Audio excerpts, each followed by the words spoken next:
नमस्कार विद्यार्थी मित्रांनो, आज वाचन प्रेरणा दिन म्हणजेच डॉक्टर APJ अब्दुल कलाम यांचा जन्मदिवस. हा दिवस आपण वाचन प्रेरणा दिन म्हणून सर्वत्र साजरा करतो.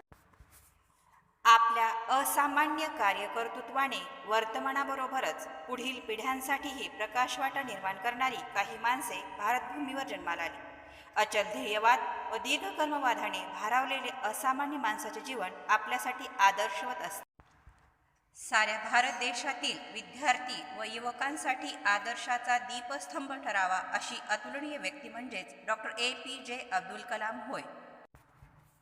डॉक्टर APJ अब्दुल कलाम यांचा जन्म 15 ऑक्टोबर 1931 साली तामिळनाडू येथील रामेश्वरम या ठिकाणी एका मुस्लिम गरीब कुटुंबात झाला. त्यांचे पूर्ण नाव अबुल पाकीर जैनुलाब्दीन अब्दुल कलाम असे होते. त्यांचे वडील रामेश्वरमला येणाऱ्या यात्रेकरूंना होडीतून धनुष्यकोडीला नेण्या आणण्याचे काम करत. त्यांच्या वडिलांची व शिवमंदिरातील मुख्य पुजारी लक्ष्मण शास्त्री यांची अगदी घनिष्ठ मैत्री होती. त्या दोघांची आध्यात्मिक चर्चा ऐकण्यात कलामांचे बालपण गेले. त्यांच्या घरातील वातावरण लहानपणापासूनच सर्वधर्म समभावाची शिकवण देणारे असल्याने कलामांच्या मनावर याचा ठसा उमटला होता. त्यांनी शिकून मोठे व्हावे असे त्यांच्या वडिलांचे स्वप्न होते आणि आपल्या वडिलांचे स्वप्न पूर्ण करणे हे त्यांनी आपले कर्तव्य समजले. लहान वयातच वडिलांचे छत्र हरवले. वडिलांच्या निधनानंतर कलाम वर्तमानपत्र विकत व लहान मोठे काम करून कमवा व शिका या अंतर्गत आपले शिक्षण त्यांनी पूर्ण केले. प्राथमिक शिक्षण रामानाथपुरमला पूर्ण केले. त्यांना गणित विषयाची विशेष आवड होती. ते तिरुचिरापल्ली येथील सेंट जोसेफ कॉलेजात दाखल झाले. भौतिकशास्त्रात पदवी घेऊन त्यांनी मद्रास इन्स्टिट्यूट ऑफ टेक्नॉलॉजीमध्ये प्रवेश घेतला. त्यावेळी त्यांच्याकडे प्रवेशासाठी पैसेही नव्हते.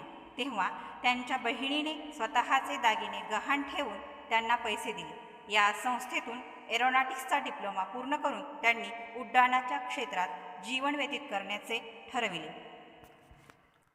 नंतर कलामांनी अमेरिकेतील नासा या प्रसिद्ध संशोधन संस्थेत 4 महिने एरोस्पेस टेक्नॉलॉजीचे प्रशिक्षण घेतले. त्यांना भारतीय हवाई दलात विमानाचे वैमानिक होण्याची इच्छा होती, परंतु त्यांना प्रवेश मिळाला नाही. त्यामुळे ते हताश झाले. याच दरम्यान स्वामी शिवानंदांशी त्यांची भेट झाली. त्यावेळी स्वामीजी म्हणाले, तुझ्या नशिबी याहीपेक्षा काहीतरी उदात्त आहे. पुढे जाऊन कलाम संरक्षण आणि उत्पादन विभागाचे प्रमुख बनले. 1958 साली ते ज्येष्ठ सहाय्यक वैज्ञानिक झाले. त्यांनी संपूर्ण देशांतर्गत बनावटीच्या हॉवरक्राफ्टचा आराखडा तयार केला व 1 वर्षाच्या आत हॉवरक्राफ्ट तयार केले. त्याला नंदी हे नाव देण्यात आले. डॉक्टर विक्रम साराभाई यांनी कलामांची कामगिरी पाहून त्यांचे खूप कौतुक केले. पुढे कलाम साराभाईचे नाव दिलेल्या विक्रम साराभाई अवकाश केंद्राचे प्रमुख बनले. अमेरिकेत टिपू सुलतानच्या युद्धतंत्रातील एक अग्निबाण पाहून त्यांनी अग्निबाणाच्या निर्मितीचे तंत्र आत्मसात केले. रोहिणी या उपग्रहाने सुरू झालेला हा प्रयत्न पृथ्वी, अग्नी, नाग, आकाश अशी विविध पल्ल्याची क्षेपणास्त्रे तयार करून त्यांचा प्रवास आता उपग्रहापर्यंत येऊन पोहोचलेला होता. विज्ञानाचे परमभक्त असणारे कलाम मनाने खूप संवेदनशील व साधे होते. एकदा एका सभेत ते म्हणाले, मला भाषण करणे जमणार नाही, पण उपग्रहाला कवेत घेऊन ताशी 25,000 किलोमीटरच्या वेगाने जाणारा अग्निबाण बनवायला सांगा, ते जमेल. त्यावेळी इंदिरा गांधीसह त्या सभेत उपस्थित असलेल्या सर्वांनी उभे राहून त्यांना मानवंदना दिली. त्यांनी देशाचे 11वे राष्ट्रपती म्हणून 25 जुलै 2002 ते 25 जुलै 2007 पर्यंत काम पाहिले. ते देशाचे सर्वात लोकप्रिय राष्ट्रपती होते. तसेच ते एक तत्त्वज्ञ, शिक्षक, कवी व थोर विचारवंत होते. कलामांना संगीताची आवड होती. त्यांना मुलांसोबत गप्पा मारायला आवडत असे. जगातील सर्वश्रेष्ठ संशोधकांपैकी एक असूनही शिक्षणाचे महत्त्व ओळखून आपली ओळख केवळ एक शिक्षकाचीच राहावी असे त्यांना वाटत असे.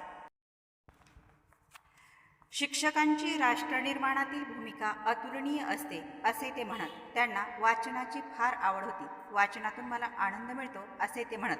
मोठी स्वप्ने पहा आणि ते प्रत्यक्षात आणण्यासाठी कठोर परिश्रम करा असा कानमंत्र त्यांनी युवकांना दिला. डॉक्टर कलाम यांच्या कार्याची दखल घेत त्यांना पद्मभूषण, पद्मविभूषण व भारताचा सर्वोच्च मानला जाणारा भारतरत्न हा किताब देऊन त्यांचा सन्मान करण्यात आला.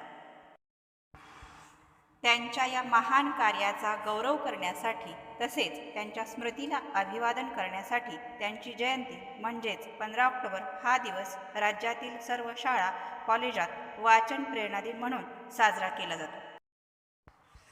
मी मरेन त्या दिवशी सुट्टी जाहीर करू नका, तर एक दिवस जास्त काम करा म्हणत ऑलवेज नेशन इज फर्स्ट ह्या त्यांच्या संदेशाचे पालन करून आपण त्यांच्या स्वप्नातील आधुनिक भारताचे निर्माण करायला हवे.